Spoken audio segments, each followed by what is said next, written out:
Happy New Year and welcome to the podcast Out of 5 Stars, a weekly book review podcast. We are your hosts, of course, Jess and Jess.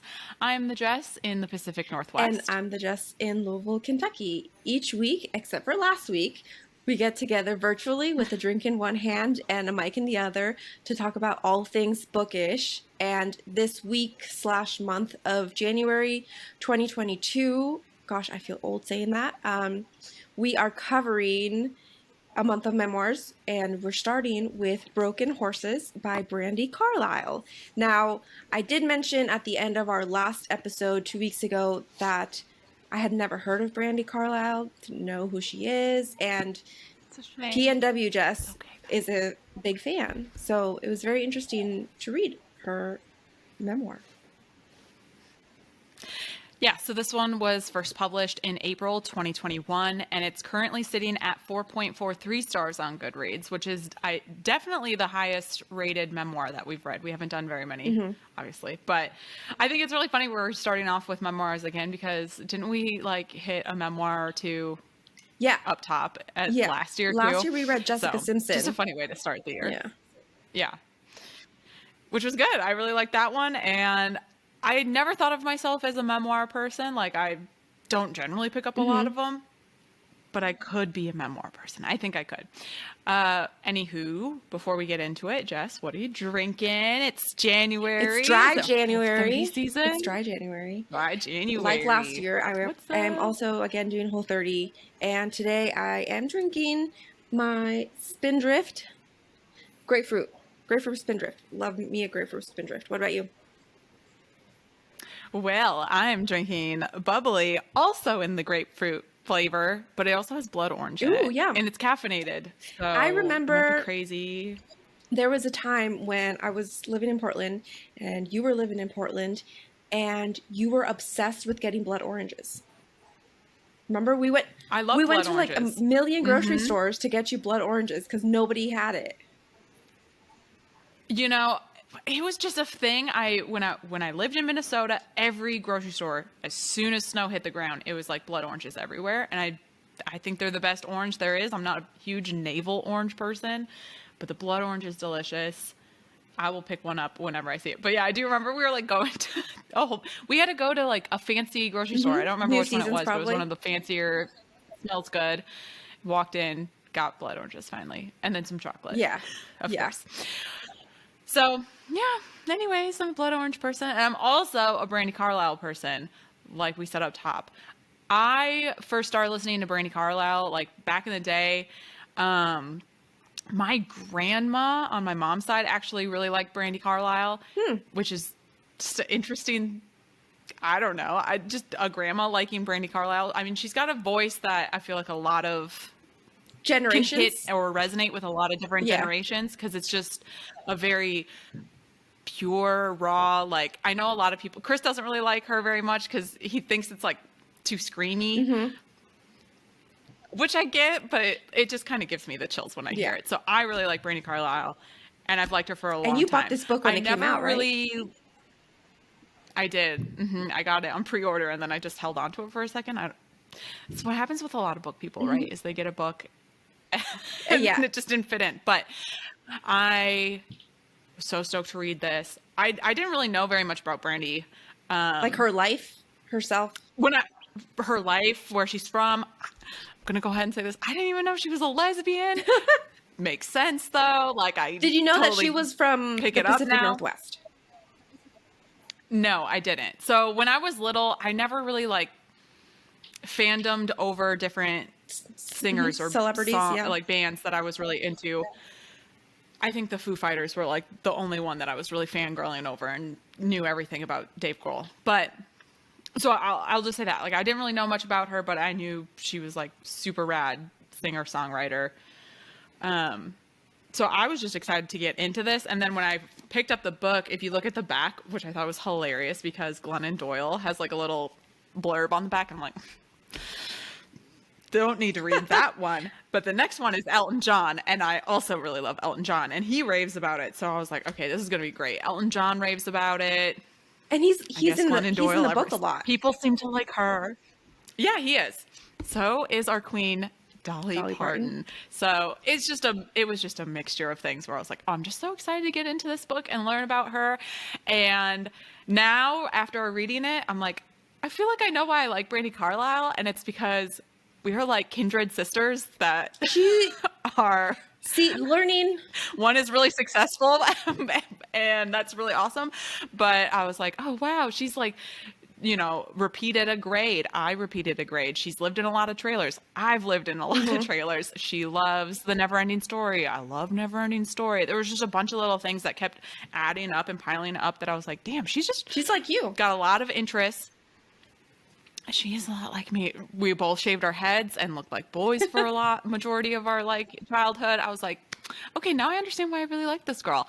But yeah, also very interesting. I think my grandma probably didn't know she was a lesbian, or it wasn't very talked about or something, because not that I think my grandma would like be against it, but it's just very funny that my grandma had the Brandi Carlile CD like in her car and we would listen to it. But neither here nor there. It's just, I thought it was very funny that my grandma introduced me to her. I went in blind, not knowing anything. You went in blind. And and you listened to the audiobook, I did, right? and which is read by her, and there's some songs that she sings, like the songs at the end of the chapters, she sings those.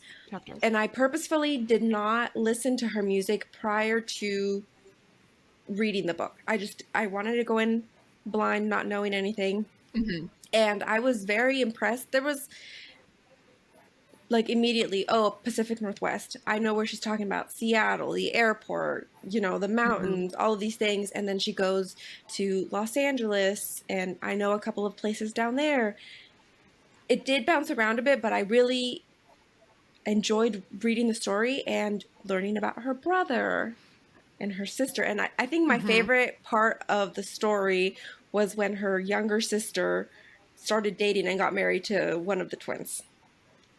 The twins, yeah. Oh, that was really funny. She was like, I'm so protective, and there's this age gap, but I was so interested in the whole dynamic. I didn't really know much about the twins, and they seemed to be just like an extension of her, and she an extension of them, and it was just such a like interesting and odd dynamic of them getting married and divorced like weeks apart, being so supportive of Brandi even when she wanted to do her solo thing for a little bit.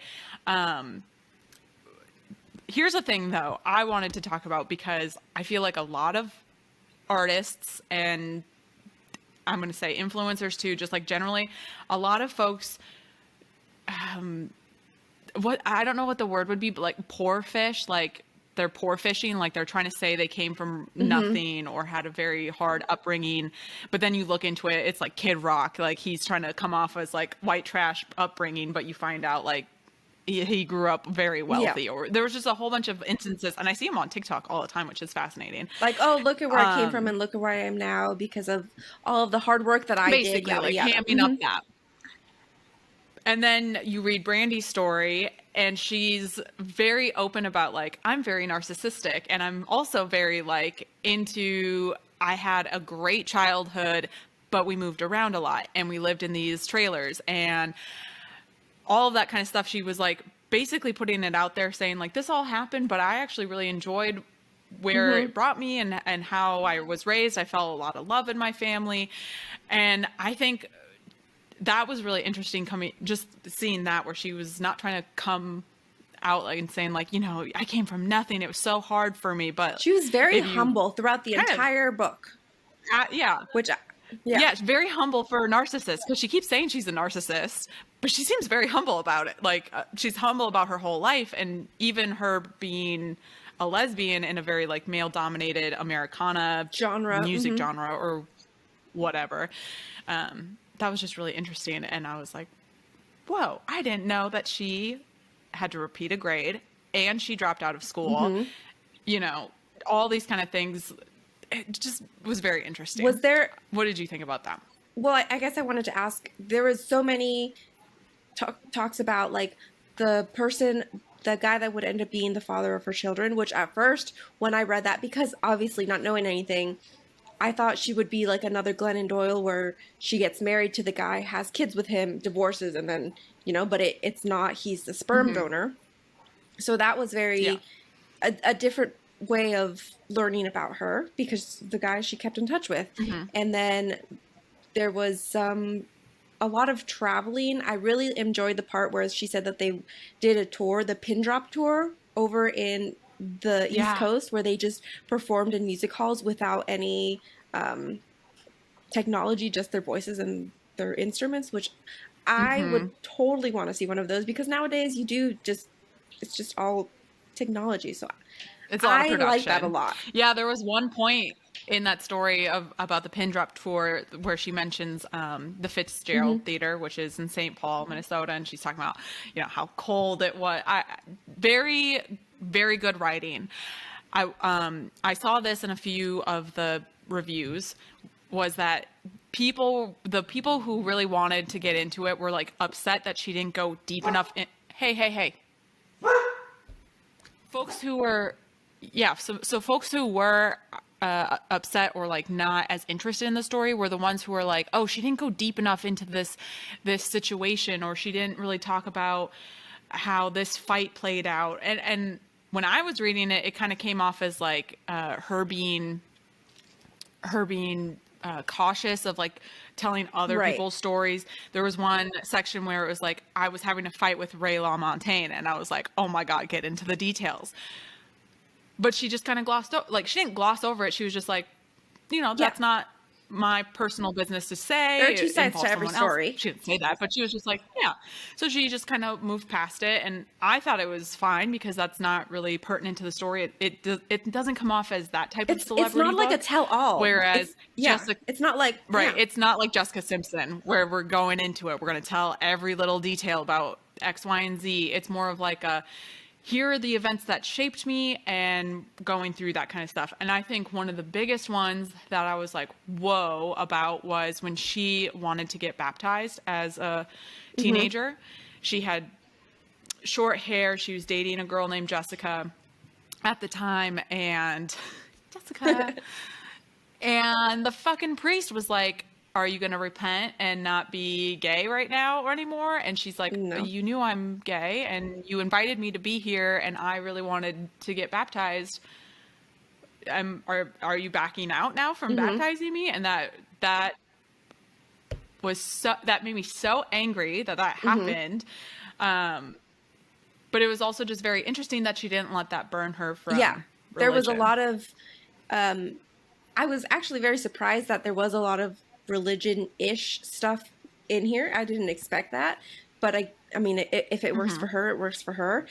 And I liked that part of the story where she just didn't let it, like you said, get to her. She could have said, yeah, I'm not going to be gay anymore, and just gone on with it and tried to forget about it. But she stood her ground and was like, well, if you're not going to accept me, then I don't want to be in this church. I don't want to be baptized. And I felt like she earned some of my respect by being able to say that and just walk away from being baptized. And still keep her faith, but just not need that group in that community. Yeah, I thought that was totally cool.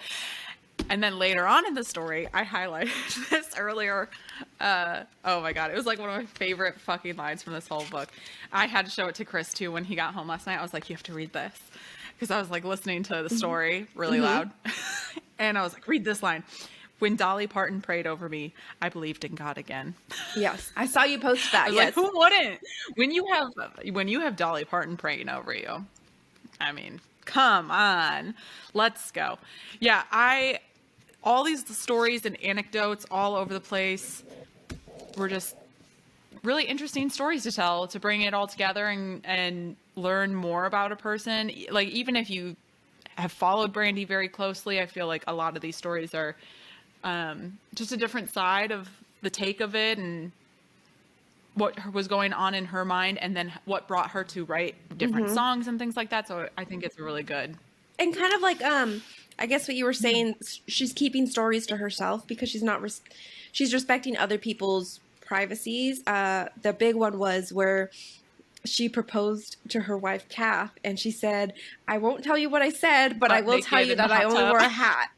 And I thought that was so cute, you know, like you don't have to like tell us every single detail. And another thing that I really liked about it was because I'm trying to like a little bit go back to, because it did seem Glennon Doyle-y a little bit, especially at the beginning. So when her daughter was talking about like what she was going to name the book, and so I was like, oh no, Jess is not going to like this. There's kids and there's narrative of kids. But then she didn't say like, he said this, she said that, yada yada, they said this. She just, it was her account, and it was like, I'm trying to remember what they said and pretend and just write something just to go with the story. She actually just said her part. You know, she didn't try and make anything up. There was one section, her daughter Evangeline allegedly came up with the name for the book, Broken Horses. So that was the Glennon Doyle part where I was like, is this just going to be like how great her kids are? Because I'm sure they're great, but I don't fucking care. Yeah. Like, it's Brandi Carlile I don't care about her kids. I was a little, you're right. I was totally worried when I came up to that. I was like, uh-oh, what are we getting into? So you did read, or you had the audiobook version, which now I'm like I might get the audiobook version just to have that too, to hear that. But one of the best parts, and I want to know if the audiobook had some sort of version of this to show people, but when she was really coming into her LGBT scene, she cut her hair, and I'm showing. Yeah. It is like the cutest little dykey girl thing that's going on. She's wearing a little wife beater. It is adorable. And I guess like if you look at Brandi now, you just see her Brandi by herself. Yeah. Who knows? Maybe she's a lesbian, maybe she's not. If she's standing next to her wife, okay, obviously. But this picture, if you showed me when I first was listening to her, if this is what she would have looked like, I would have straight away known, and I would have been like, what's going on here? I can't believe and I'm like kind of bummed she doesn't have this haircut anymore. I can't believe you didn't know she was gay. I don't really like dive into things like, you know, I like her music, so I listen to it on Spotify. I'm not like diving into her Instagram all the time. One quick Instagram search, there it is. But I didn't know that, and I don't watch people's interviews or anything like that. So yeah, if her album would have had this picture on the cover, I would have been a little bit more questionative as a young girl. Maybe I wouldn't have, though, because I had a shaved head. I wasn't a lesbian. I was like, no, I'm just a shaved head person. That's just what it is. There was one quote in here, though, when she was like, you know, I never really had a coming out moment. It was just like, it just happened. Family knew or whatever. But what was it? She was like, I was, simply put, the only gay person I had ever met. I didn't even accept me yet. Should I cut my hair? Am I a vegetarian now? I laughed. I was like, cut her hair? She's a vegetarian? Oh my goodness. Okay. It was just really funny. She was very funny in her writing, and that made it so fast to go through. Yeah, when I was listening to was she funny in the delivery when she was speaking? She was funny. When I was listening to it, I was walking around with my headphones on, and randomly I would just be like, that's funny. And Chris would be like, what's funny? I'm like, don't worry about it. I'm just listening to my book. Don't worry about it, Don't worry about it. Off topic. For New Year's Eve, her and Miley Cyrus did a live performance where they each kind of sang each other's songs. Yes. And I am ashamed of the younger generation because I saw it on TikTok and they were like, who's this girl trying to sing Miley's songs? And I was like, no. Put some respect on Brandi's name. She's the queen. I feel like she's getting more and more recognized now, according to what she said, and she got she won a couple Grammys too. And then let's see, what else was I gonna say? She got married 3 times. I thought that was cool. 3 times to the same person. Oh yeah, to the same person. I was like, she had 3 different weddings. Yeah, that was nice. 3 weddings. I like it. Yeah, her wedding pictures are in here too. So you don't get any. No pictures, but we get singing pictures with the audiobook. The pictures are so good. I love them. There's so many really cute ones. And they do have more in towards the end of like all of her kids. And, you know, I thought it was so very, again, interesting. She has been with the twins since like way back when.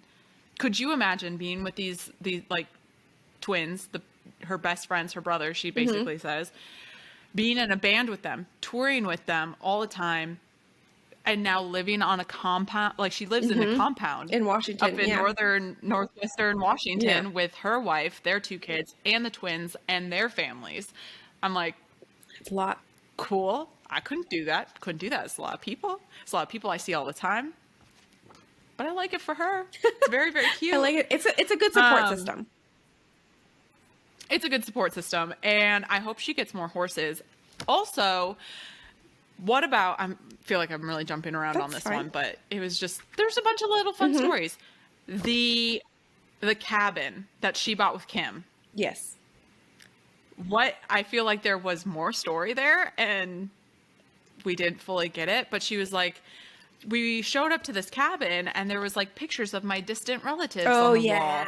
And then my car that we had bought was one that was sold by the owners, current owner, like previous, like a few years back or whatever. And all these like weird serendipitous things. And I'm like, is this like your family cabin or something? And anyways, she still owns the cabin. That's cute.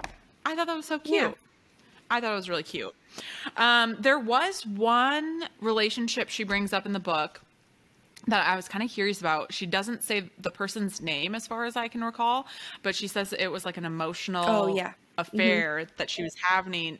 It was with the police while she was woman, dating right? Kim. No, well, Kim was the police woman, and there was like another lady, like an emotional affair outside of that, but she never said who it was, what it was giving her, other than she was just saying it was like an emotional affair that she had an attachment to. And I was kind of curious about that. And I also think it's very, like, her whole relationship thing from start to finish, that also like was just a totally new piece of Brandi Carlile that I didn't really know. Like, it seemed like she was very aware of who she was from the beginning, and her family was more or less like, okay, supportive. I'm going to say okay. They were okay with it. Yeah. Especially her brother was kind of wishy-washy on that whole thing. Because of his religion. But yeah, she like immediately knew who she was. She was like, I'm going to date this girl, Jessica. Yeah. And she's super hot. And where did they work? Somewhere she was like a photographer or something like that, and worked in the photo department of something. Like a Walgreens or something like that. My name's Jessica, and I also worked in the photo department of a Walgreens. Just in another life, I could have been Brandi Carlile's There girlfriend. You go. That's what I'm getting from here. Okay. So Brandi's done a lot. She ended up getting married 3 times. I think her relationship is super, super cute. But very interesting when the Obama stuff came in, because she mentioned something in there that I like didn't really remember, but I was also in high school when this was happening. I guess I highlighted it too because I was like, oh, I have to look this up later. Originally, Obama said he did not support gay marriage, and I totally forgot that. In like, I heard that too, and I was like, clear wait, that over my brain. What's going on? And then he went back and like had to look it up, and then But now he really likes Brandi Carlile too, the Obamas, and I'm like, oh, they hang out. That's so cool that they hang out. Like, yeah, it was also really interesting just how there was all these different relationships with people that would totally make sense to have a relationship with Brandi Carlile now. The high women, the high women, the high women, that's what it is, right? Women. The band with Maureen Morris and a couple two other women. I started listening to some of their songs, and that's pretty cool. I like that. Redesigning Woman is a banger. It was just it's such a short book. And I just thought the craziest part about it is like you start off and it's this girl, like this scrappy little girl who's shaving her head, can't really ride a horse, but wants to have horses, and is living in different trailers every single year.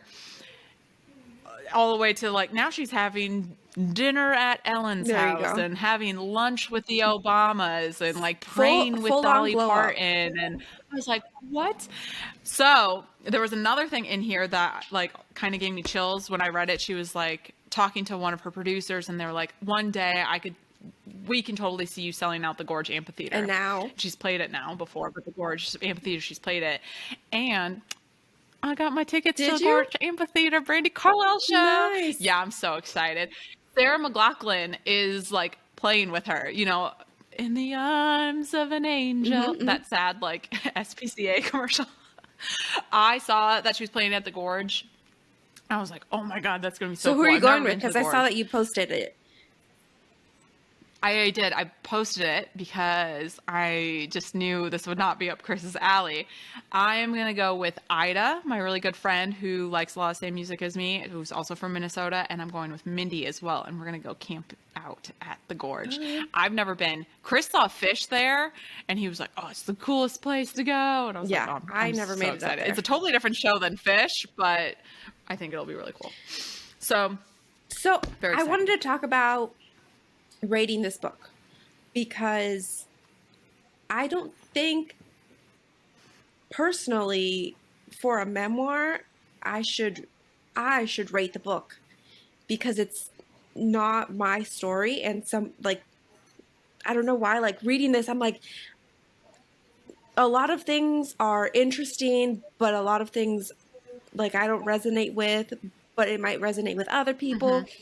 I don't feel like I should have a right to rate this book because no, you totally have. You have a right to rate, or even like of course. Like I mean, I don't know any other memoirs. Like, oh, this is shitty. I wished you would have like gossiped more, or like this is crappy. Like, I wish that your life was different and maybe it would have made a better story. That's why it kind of seems that way. I see what you're saying. And I think that's why I generally stay away from memoirs because there's only so much of your like style that can come through or your flair that can come through. And the rest is just like things that luck, like you had nothing. It's just your circumstances that you didn't pick those circumstances. Right. So like, yeah, it's very hard it feels like you're rating someone's circumstances. And I was going to have a hard time rating this too, because I was like, well, I love Brandi Carlile, but I'm going to just try to rate it just as like a story and how she connected these different events in a meaningful and interesting way. And that's how I'm going to try and do it, because we're going to have to figure out how to do rate memoirs, because we're reading them all this month. That's all we're doing this month. I was just not going to rate any of them. Yeah. No, you have to rate. Damn it. Out of 5 stars. You rated Jessica Simpson's I know, but that was before but I actually knew of her, and then like I feel like it's a sort of disrespect to be like, I gave you 1 star, or I give you, or me like pretending like, oh, I give you 5 stars, But okay, fine. I will rate it. Yeah, you have to rate it first because I picked this one out. Okay, there was a hair on my microphone. I'm going to go, if I have to, I'm just going to go with 3 stars. It was 3 stars. It was decent. I like the style of writing. I know some other reviewers didn't like the style of writing, but I really enjoyed it. It was way better than Glennon Doyle writing. And I like the songs. And now maybe like I'll dabble in a little bit here and there in Brandi Carlile music. So I sent you a live version of the story. Did you end up listening to it? Did you like it? Does it give you the chills, the heebie-jeebie chills that I'm talking about? It does not give me the chills. I liked it. I think I've only listened to the actual song like 2 or 3 times, but I have to sit down, put my headphones on, listen, and look at the lyrics in order for it to like be like, oh shit, like sink. Yeah, for it to sink in. Sink in, yeah. But the joke, I really liked the joke. That one was good. The joke is really good. I do like that. And it was so interesting hearing, because the story is like the banger. It's the ultimate banger. It's like, I think it's the most played one on her Spotify, yada, yada. I mean, if you listen to her discography, you're like, yeah, the story is the banger. It's the banger. She hits that note and it's It's really pretty. And it was so interesting hearing her talk about how like, She hates that song. I haven't had, she's like, I haven't had a banger since then. It's not going to happen again. Like that was it. And it's just so weird because it was like the first song. Like it was back in her old first iteration of Brandi Carlile days. Hearing her say that felt really weird. And it's also just really interesting hearing an artist talk that way about work they've done and work they've done since, because she's done so much work since, but she's like, yeah, I'm not going to do something like that again. Well, like she did say that the reason that that song was so good is because it came from a really dark and heavy place, and she's not there anymore. She's a happy person now. Yeah. So, but living through this pandemic, something might have happened that we are not aware of yet that might have inspired her to write another type of song. So I guess we'll find out. So 3 stars for me. In a funny way too, this is another little tangent. In a interesting way, Broken Horses, reading this is, I'm such a white girl, made me appreciate Taylor Swift even more. Listening to how Brandi Carlile talks, like I can't write that kind of music because I'm not in that type of place. But then having Taylor Swift be like, no, I'm writing from a new perspective. This is not me. And she can like write a banger album about a breakup, and she's like happily in a relationship coupled. And I'm like, that's artistry. And it was so funny because then I just was randomly on Instagram. It's artistry.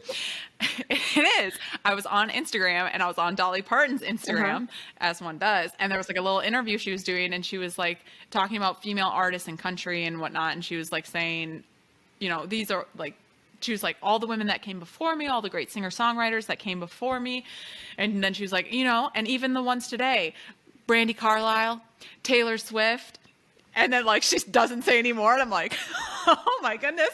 Dolly, yes. Okay. Wait. Okay, I just remembered there was something that I really liked that she wrote about, because she said that she really liked country music. She said that country music is from the Pacific Northwest instead of from the South. And she said that... Yeah, she said country isn't South, it's Western. Yeah, and she was saying something about like how she doesn't understand how women like the country music because it's talking about like their daughters in like skinny, like short shorts, riding like that's all they're good for, riding on the back of pickup trucks. And I'm like, damn, that's true. It's kind of true. Anyways, that was it. Yeah. So what do you rate it? That's all I needed to say.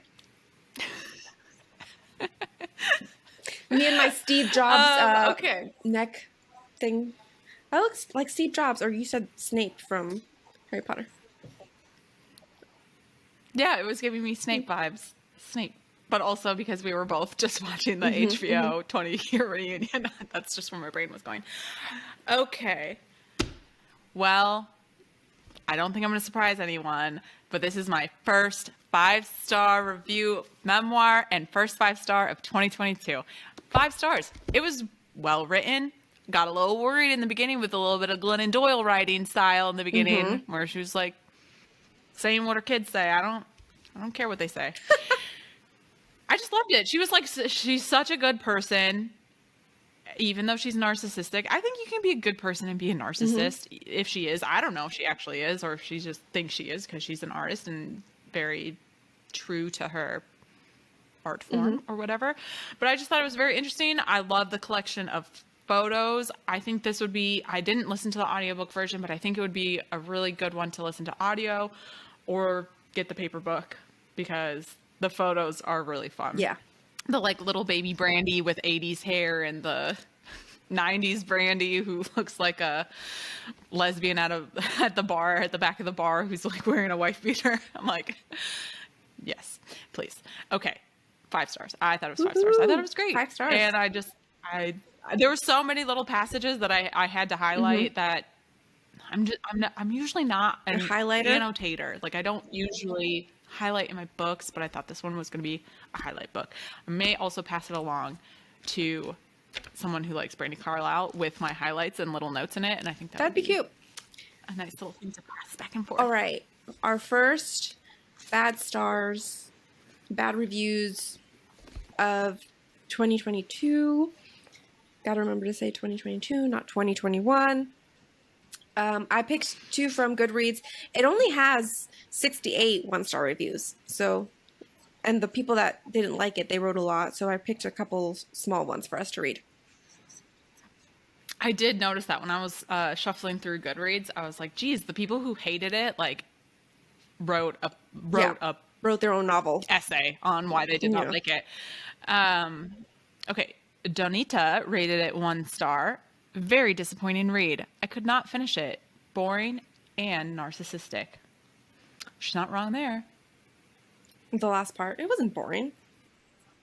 Like, I was. I mean, narcissistic. To be honest, I was a little afraid that it was going to be boring to me because I wasn't invested in this person. So I was like, why am I going to read this? I thought it was going to be boring.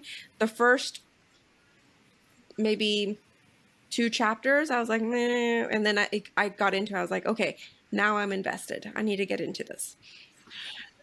Real quick before you read the next one. So the last memoir we read was that Jessica Simpson one.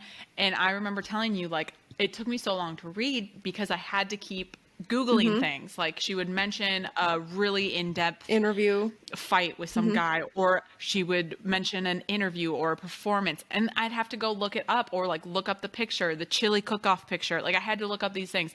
I didn't have to look up anything because what Brandi wanted to get into, she got into. What she thought was not important, necessary to get deep into, you just move through it.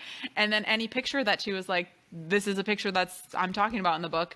There's the picture of her and Elton John. I'm like, okay, there's her and the Obamas. There's her and Dolly Parton. Like, it's I like there that. I like throughout, that part of it. so I don't have to look anything up. It was so fast to read. All right. Welcy Pena, or I'm going to say Welcy Pena. I'm assuming that's an Enye. Rated it 1 star, and they said, difficult to follow, felt very disjointed. It feels like she's always telling half the story, assuming that we know the rest, and I did not. Well, maybe she isn't assuming. Maybe she's just not telling you in the other half because it's none of your damn business. That's the vibe I got, was like, especially when it pertained to another even though you're like, oh, I really want to know, but it's like she did so well at setting boundaries, and I think that's why people are like, because when you see a celebrity or you're trying to learn about them, you feel like you are, what's the word, privileged or entitled. You're entitled to know everything about them because they put themselves out there, so you should know everything about them. And she did a good job at setting boundaries and being like, yes, this part of me is public, but this other half is just for me and my family and the people whose lives this is about. So I like that. Cool. First one down. I agree. Was it good, even though you didn't listen to Brandi Carlile before? Yeah, it was good. Good. I'm glad. Yeah, I mean, it's always like interesting when you pick up a memoir that is about something or someone you have no idea, because that's a couple of the next ones. We don't know that much about the person or have no idea who they are, but still should be fun. So next week, we are going to be discussing Somebody's Daughter by Ashley C. Ford. Don't forget to subscribe to our show wherever you're listening to podcasts, and you can find us on all of the social medias at Out of 5 Stars, and that is Outa with 2 T's. Happy reading, everyone. Happy reading. Cheers.